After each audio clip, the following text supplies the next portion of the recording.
What's up guys, this AI gonna help you to create a rendering of interior and exterior. So what you'll have to do, first you need a image, whether it is a clicked image or software produced image. So here I have created a living room in a SketchUp and you need to save it. I am going to save it as an image. Okay.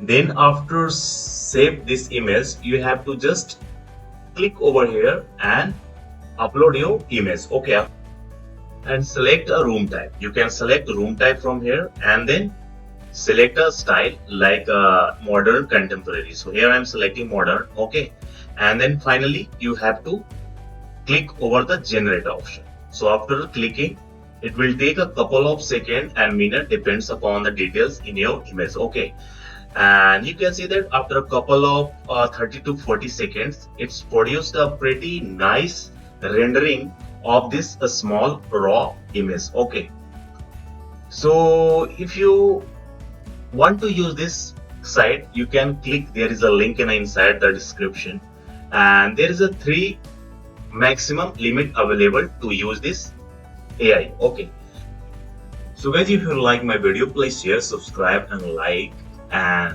stay tuned for more update guys. Thank you.